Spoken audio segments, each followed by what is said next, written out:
I think we can all agree, James Harden looks like the happiest NBA player on earth right now after the huge trade that happened last week.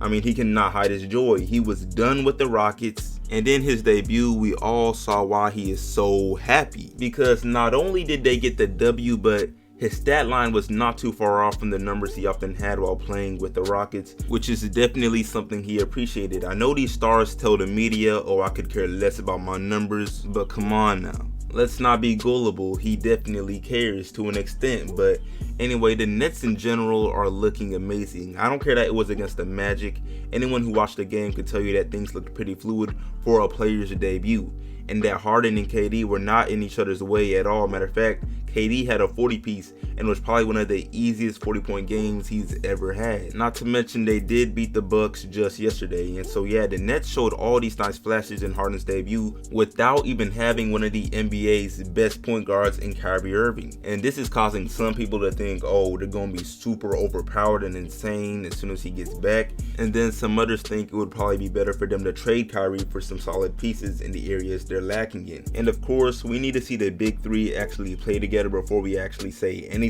But if you're telling me I have to choose, I'm already more on the side of trading him for better pieces. And I even feel as though the idea that the Nets are the easy favorites to win it all now is bogus, and that we should not fall for it at all until a couple questions are answered. And in this video I will discuss these questions and why this is. But before I go further, if you are a Nets fan and you actually have not disliked the video yet, I genuinely appreciate you, for real. Also, before I go further, what's good YouTube? Plug Speaks back with a vid. If you are new to the channel, first of all, welcome and subscribe. If you agree the Nets are really fun to watch right now, like the sub and turn on notice. I upload 3 to 4 times a week, and right now we are grinding to hit 5K before March, so I for sure appreciate it, y'all. But back to the video.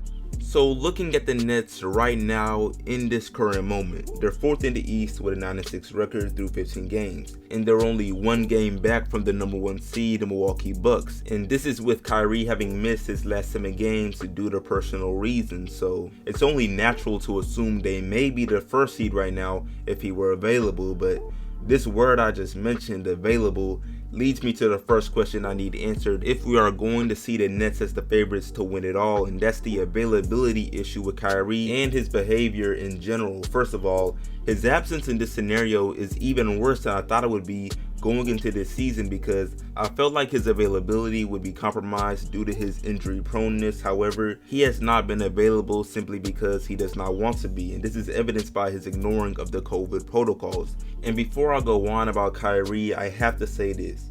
No, I don't think he's a bad person. That would be unfair to him. I don't even know the man to even think he's a bad guy, and if anything, he's done too much off the court acts of kindness to come to that conclusion. However, if we're talking straight basketball, you got to hold the man accountable. Like, it's not that hard. I don't care if he has the best handles we have ever seen, or if he can drop 50 on my favorite player and yours. He deserves the slander he gets when he is choosing not to play, and then not even letting his own team management aware of his absence or why he's gone.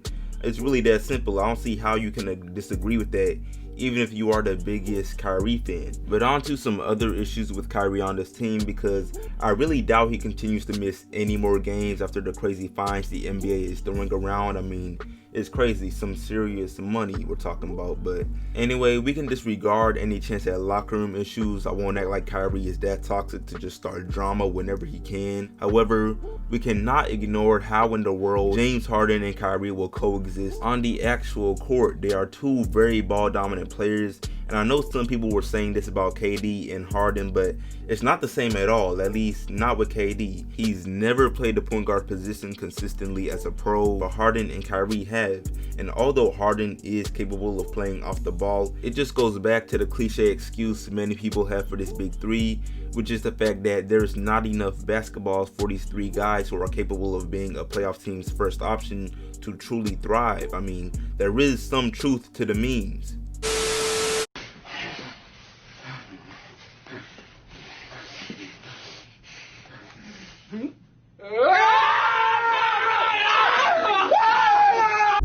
And like I said earlier, it's way too early for anything crazy like really trading Kyrie, but the first few games with these guys will show us a lot. And if I had to bet any amount of money on whether or not it works, I would have to lean on the side that there is really just not enough basketballs for them to all thrive without letting something valuable go. For example, letting their already limited bench go cold for entire games. But enough of the Kyrie issues. Another question with this big three that needs to be answered is how will they even defend at a decent level? Like, their backcourt of Harden and Kyrie is definitely not known for defense.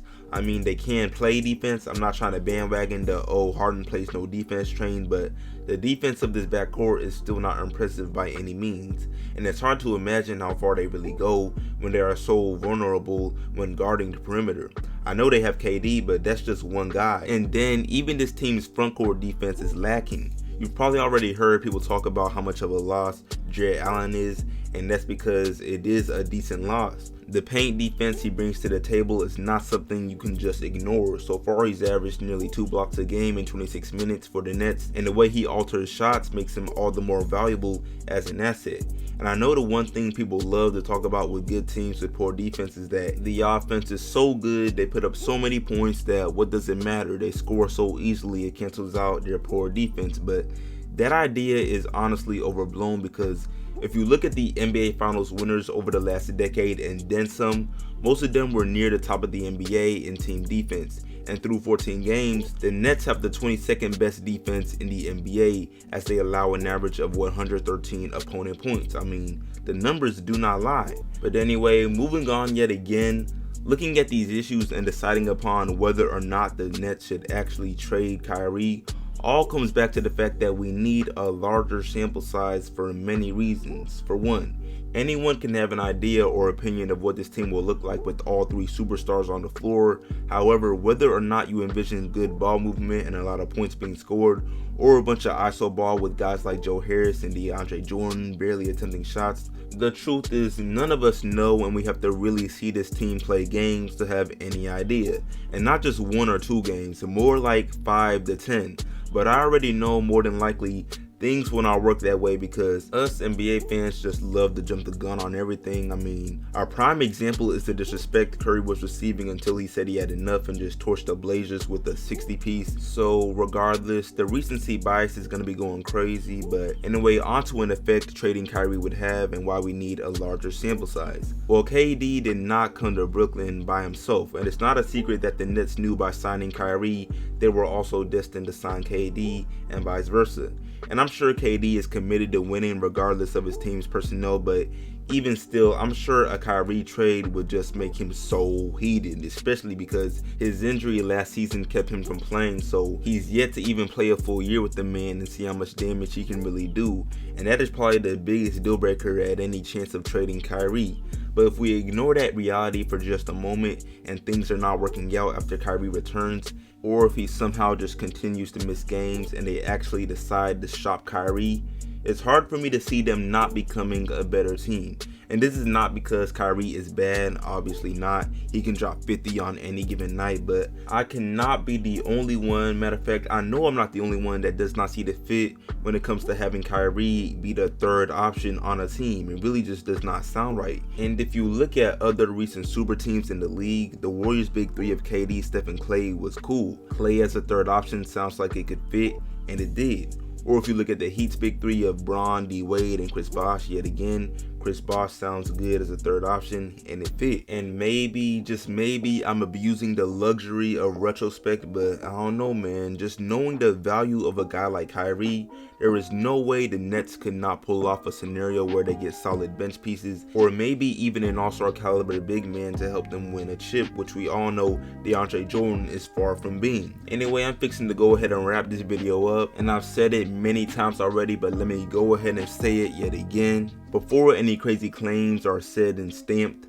like trading Kyrie, we need a solid sample size of this big three playing together. But this was just a video of my thoughts in the present moment, basically. But yeah, that's gonna go ahead and do it for me. I appreciate y'all watching, for real. Let me know how you feel about all this down below, and the next big three down below. Like this up, share it, sub if new, all of that, and I'm